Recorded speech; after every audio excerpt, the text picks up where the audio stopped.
Multi bagger एक बहुत ही exciting शब्द है जो कि स्टॉक मार्केट में बार बार यूज़ किया जाता है। क्या होता है मल्टी बैगर और उसको ढूंढते कैसे हैं? तो आइए आज हम स्क्रीनर के माध्यम से देखेंगे कि मल्टी बैगर को कैसे ढूंढते हैं और जानेंगे कि एक मल्टी बैगर शेयर में क्या क्या खासियत होती है कि वो मल्टी बैगर बन जाता है। जय हिंद। मेरा नाम है मोहित गोयल। मैं पेशे से चार्टर्ड अकाउंटेंट हूँ और मेरा ऑब्जेक्टिव है कि मैं आपको फाइनेंशियल कंसेप्ट ईजी और प्रोफेशनल वे में समझाऊँ। तो सबसे पहले जानते हैं मल्टी बैगर होता क्या है। मल्टी बैगर शब्द का प्रयोग मेनली वहाँ किया जाता है जहाँ पर हम बात करते हैं शेयर 2 गुना, 3 गुना, 4 गुना, इवन 10-10 गुना हो गए हैं, उन शेयर्स को मल्टी बैगर शेयर्स बोला जाता है। देखिए, शेयर्स सभी अच्छे होते हैं, जो स्टॉक एक्सचेंज पर लिस्ट हो गए हैं शेयर, उनमें से ज़्यादातर शेयर्स अच्छे ही होते हैं। मैं पेनी स्टॉक्स की बात नहीं कर रहा हूँ यहाँ पर। लेकिन हमें कैसे पता चले कि जो शेयर हम देख रहे हैं वो एक मल्टी बैगर बन सकता है या नहीं? मल्टी बैगर शेयर्स के अंदर काफ़ी कैरेक्टरिस्टिक्स सेम होती हैं। ये नहीं कहेंगे कि एक ही तरह के सारे शेयर्स होते हैं, एक ही इंडस्ट्री के होते हैं। हर इंडस्ट्री के अंदर आपको मल्टी बैगर मिल जाएंगे, लेकिन उसमें कुछ कैरेक्टरिस्टिक्स होती हैं। अगर आप उन कैरेक्टरिस्टिक्स को देखेंगे ना, तो आप उसको जल्दी आइडेंटिफाई कर पाएंगे और उसके अंदर जल्दी इन्वेस्टमेंट कर सकते हैं।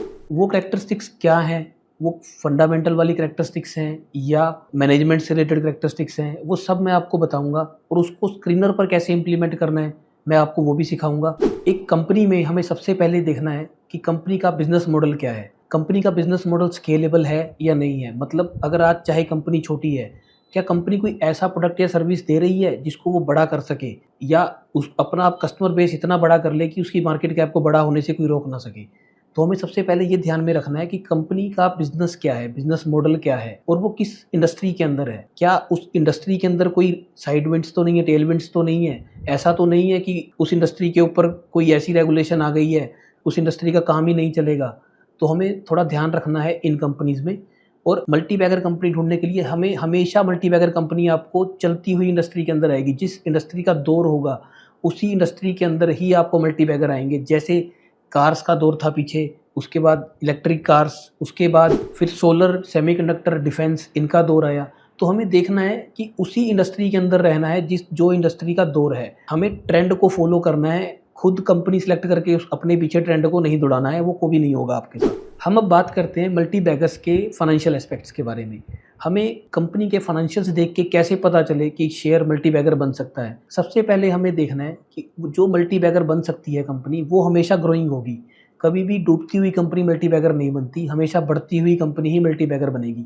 तो हमें कम से कम ये देखना है कि कंपनी की पिछले 3 साल की सेल बढ़ रही हो और कंपनी का प्रॉफिट बढ़ रहा हो। फाइनेंशियल कंसेप्ट्स के अंदर हमें काम करके एक क्लैरिटी मिलती है कि ये कंपनी बड़ी बनेगी या नहीं। इन फाइनेंशियल कंसेप्ट्स को हमें स्क्रीनर पर कैसे इंप्लीमेंट करना है, चलो आइए मैं आपको स्क्रीन पर दिखाता हूँ। तो हमें screener.com पर क्रिएट न्यू स्क्रीन पर क्लिक करना है और हमें कोई भी क्वेरी टाइप करने से पहले सबसे पहले हमें डिसाइड करना है कि हमें मार्केट कैपिटलाइजेशन क्या चाहिए कंपनी का। तो इस स्पेसिफिक क्वेरीज के लिए मैं मार्केट कैपिटलाइजेशन को सिलेक्ट कर रहा हूँ। Market capitalization greater than 1000 and market capitalization less than 20,000। Market capitalization को सिलेक्ट करने का मेरा क्राइटेरिया 1000 करोड़ से ऊपर और 20,000 करोड़ से नीचे है, क्योंकि मेरा मानना है कि जो ज़्यादा बड़ी कंपनी है वो आपको मल्टी बैगर रिटर्न बहुत लंबे टाइम में देगी या फिर नहीं देगी। और जो छोटी कंपनीज़ हैं जिनको अभी अभी नई फंडिंग मिली है, नए सेक्टर में ये काम कर रहे हैं, नई टेक्नोलॉजी के साथ काम कर रहे हैं, ये जल्दी ग्रो करते हैं क्योंकि इनका जो बिज़नेस मॉडल है बहुत स्केलेबल होता है। तो मैं इसी मार्केट कैप के अंदर प्रेफर करता हूँ कि 1000 करोड़ से 20,000 करोड़ तक ही हम ढूंढें मल्टी बैगर्स को। यहाँ पर भी इतनी कंपनीज आ जाएंगी कि हमें कन्फ्यूज़न हो जाएगी कौन सी कंपनी में इन्वेस्ट करें, कौन सी में नहीं। तो हम 1000 से 20,000 करोड़ तक की कंपनी में इन्वेस्टमेंट करेंगे। तो जैसा कि मैंने बताया कि मल्टी बैगर की एक पहचान है, उसकी सेल और प्रॉफिट बढ़ते रहना चाहिए पिछले 3 साल से। तो वही चीज़ अब हम स्क्रीनर पर इम्प्लीमेंट करते हैं। Sale growth for 3 years should be greater than 15 and profit growth for last 3 years should be greater than 15। मतलब कि पिछले 3 साल में कंपनी मिनिमम 15% के रेट से अपनी सेल को और अपनी प्रॉफिट्स को ग्रो कर रही हो। जो कंपनी 15% के रिटर्न खुद लेगी वही आपके मल्टी बैगर के अंदर आएगी। जो कंपनी रूटीन में एक इंडस्ट्री एवरेज के हिसाब से चलेगी तो वो रिटर्न भी इंडस्ट्री के हिसाब से ही देगी। एक मल्टी बैगर कंपनी की कैरेक्टरिस्टिक्स यही होती है कि वो इंडस्ट्री से ज़्यादा रिटर्न देती है।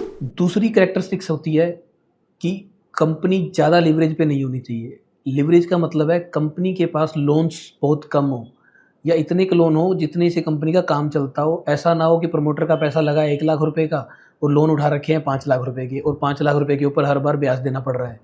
तो जितना कम लोन होगा कंपनी के ऊपर, उसकी इंटरेस्ट लायबिलिटी यानी फिक्स कॉस्ट उतनी ज़्यादा कम होगी और उतने ज़्यादा चांसेस रहेंगे कि कंपनी फ्रीली अपने डिसीजन ले सकेगी। अदरवाइज़ हर महीने और हर साल उसको इंटरेस्ट पे करने की टेंशन लगी रहेगी और वो अपने आधे डिसीजन तो यही सोच कर नहीं ले पाएगी कि कहीं कुछ नुकसान हो गया तो बैंक का पैसा कौन भरेगा। तो वही कंपनी वही आगे बढ़ती है जो रिस्क ले सके, जिसकी कैपेसिटी हो रिस्क लेने की। तो ज़्यादा लीवरेज वाली कंपनी की कैपेसिटी कम होती है, तो मैं प्रेफर करता हूँ उस कंपनीज़ को जिनकी डेट इक्विटी 0.5 से कम है। मीन्स अगर कंपनी के अंदर 2000 करोड़ रुपया लगा हुआ है तो कम से कम 1000 करोड़ रुपया लोन हो और 1000 करोड़ से कम लोन हो। तो आइए इसको अब स्क्रीन पर इम्प्लीमेंट करते हैं। Debt to equity should be less than 0.5। Multi bagger की एक खासियत और होती है कि वो कैश जनरेट करके लेके आती है। जैसा कि मैंने अपनी कैश फ्लो वाली वीडियो के अंदर बताया था, जो आप यहाँ पर क्लिक करके देख सकते हैं, कि कैश फ्लो बिजनेस के लिए बहुत ज़रूरी है। बिना कैश फ्लो के कोई भी कंपनी सर्वाइव नहीं कर पाएगी। इसके बारे में ज़्यादा डिटेल देखने के लिए आप इस वीडियो पर क्लिक करके देख सकते हैं। ये भी एक बहुत इंटरेस्टिंग टॉपिक है जो आपको बहुत कम लोग बताते हैं। तो मेरा मानना है कि cash flow from operating activities positive होना चाहिए। तो उसको स्क्रीन पर इम्प्लीमेंट करते हैं। Cash flow from operating activities for last 3 years should be greater than 1। Means पिछले 3 साल का टोटल कैश फ्लो 1 करोड़ रुपए से ज़्यादा होना चाहिए। 1 करोड़ रुपया बहुत छोटी अमाउंट होती है, लेकिन मैंने इसको क्यों रखा है कि ताकि मुझे पता चल जाए कि company at least operating cash flow में पॉजिटिव है। मेरे सामने कोई ऐसी कंपनी ना आए जिसका ऑपरेटिंग कैश फ्लो नेगेटिव है या बहुत कम है। तो मिनिमम मुझे 1 करोड़ रुपया मैंने इसलिए रखा है कि ताकि मुझे पॉजिटिव कंपनीज ही मिले। अगला क्राइटेरिया है हमारा रिटर्न ऑन इक्विटी और रिटर्न ऑन कैपिटल एम्प्लॉयड। जो हाई ग्रोइंग कंपनी है ना, उसकी रिटर्न ऑन इक्विटी और कैपिटल एम्प्लॉयड हमेशा ज़्यादा होगा और वो इंडस्ट्री से ज़्यादा होगा। इसलिए अब हम इसको स्क्रीन पर इम्प्लीमेंट करते हैं। Return on equity, return on equity को मैं मिनिमम 18% देखता हूँ ऐसी कंपनीज के लिए जो कि ग्रोइंग है। और रिटर्न ऑन कैपिटल एम्प्लॉयड भी सेम, कि मुझे मिनिमम जो भी कैपिटल कंपनी में एम्प्लॉयड है उसका रिटर्न 18% चाहिए।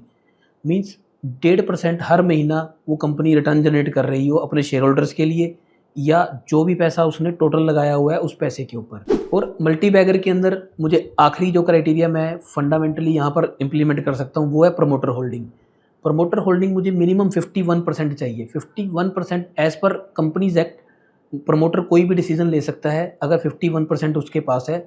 अदरवाइज उसको इन्वेस्टरों से या इधर उधर बात करना पड़ेगा कि मैं ये डिसीजन लेने लगा हूँ, उनको कन्विंस करना पड़ेगा। प्रमोटर इंडिपेंडेंट डिसीजन नहीं ले पाएगा। और अगर प्रमोटर एग्जिट कर चुका है उस कंपनी से तो उस कंपनी के अंदर उसका इंटरेस्ट भी नहीं होगा। तो मुझे है कि जो मिनिमम 51% होल्डिंग अभी भी प्रमोटर्स के पास हो, मैं सिर्फ उन्हीं कंपनीज में इन्वेस्ट करता हूँ। तो आइए इसको स्क्रीन पर इम्प्लीमेंट करते हैं। हमने अपने सारे क्राइटेरिया स्क्रीन पर लगा दिए हैं। तो आइए देखते हैं कि कितनी कंपनीज निकल कर आती हैं। ये देखिए दोस्तों, 76 कंपनीज हमारे सामने हैं जो कि हाई ग्रोइंग है और जिनके अंदर पोटेंशियल है कि ये मल्टी बैगर बन सकती हैं। हमें इसके बाद भी काफ़ी बातों पर ध्यान रखना है। हमें देखना है इंडस्ट्री को, कि जिस इंडस्ट्री के अंदर ये कंपनी काम कर रही है क्या उसका दौर चल रहा है या वो डाउनफॉल पर है। हमें देखना है इसकी मैनेजमेंट को, कि जो इसकी मैनेजमेंट है उसकी सोच क्या है, वो ग्रोथ चाहती है या नहीं चाहती। तो हमने सीखा कि स्क्रीनर पर मल्टी बैगर्स को कैसे ढूंढते हैं। अब हमारे सामने 76 कंपनीज हैं जिनके अंदर हम इन्वेस्टमेंट कर सकते हैं। तो क्या हम 76 के अंदर सब में इन्वेस्टमेंट कर दें? ऐसा नहीं हो सकता। हमें देखना पड़ेगा, इन कंपनीज को डीपली स्टडी करना पड़ेगा। हमें एक एक कंपनी का एनालिसिस करना पड़ेगा कि वो किस इंडस्ट्री में है, क्या वो काम कर रही है, क्या वो बिज़नेस स्केलेबल है या नहीं है, क्या वो इंडस्ट्री चल रही है। ये सब हमें पता कैसे चलेगा? हमें पढ़ना पड़ेगा कंपनी के फाइनेंशियल्स और एनुअल रिटर्न्स। एनुअल रिटर्न्स हमें ज़रूर पढ़नी चाहिए हर कंपनी की, क्योंकि एनुअल रिटर्न के अंदर ही मैनेजमेंट अपनी आगे के फ्यूचर प्लान्स के बारे में डिस्कस करती है। अपनी इन्वेस्टमेंट का जो रैशनल है कि उन्होंने ये इन्वेस्टमेंट क्यों की, इसके बारे में डिस्कस होता है। तो हमें किसी भी कंपनी में जब भी हम इन्वेस्टमेंट करना है ना, तो एनुअल रिटर्न को ज़रूर पढ़िए एक बार। हम इन कंपनीज में से प्रेफरेंस किसको देंगे? हमें देखना है कि कंपनी जिसकी पी अपनी इंडस्ट्री पी के साथ अलाइन है, लेकिन अपनी इंडस्ट्री से ज़्यादा बढ़िया तरीके से आरओसी और आरओई मेंटेन किया हुआ है, हमें उन कंपनीज़ को प्रेफरेंस देनी है। हमें अंडर वैल्यूड शेयर ढूंढने हैं इसके अंदर से। हमें देखना है कि कंपनी कोई ऐसी है जिसमें अपनी इंडस्ट्री के अंदर जो मोनोपोली क्रिएट कर रखा है या डिओपोली क्रिएट की हुई है, हमें वो ऐसी दोनों कंपनीज़ के अंदर इन्वेस्टमेंट कर देनी चाहिए। हमें एक-एक चीज़ को ध्यान से एनालिसिस करना है, उसके बाद इन्वेस्टमेंट करना है। तो आज हमने सीखा मल्टी बैगर के बारे में और ये भी सीखा कि मल्टी बैगर को ढूंढते कैसे हैं। दोस्तों, मैंने फंडामेंटल और स्ट्रेटजी से रिलेटेड और भी वीडियोज़ अपने यूट्यूब चैनल पर अपलोड की हुई हैं, आप एक बार ज़रूर देखिएगा। और मैं इन फ्यूचर भी फंडामेंटल और स्ट्रेटजी से लेकर काफ़ी सारी वीडियोज़ लेकर आने वाला हूँ। आप प्लीज़ मुझे सब्सक्राइब कीजिएगा और अपने दोस्तों को मेरी वीडियो शेयर ज़रूर कीजिएगा। तो हम इस वीडियो को यहीं ख़त्म करते हैं। आने वाले कंटेंट के लिए आप मेरे साथ जुड़े रहें। जय हिंद।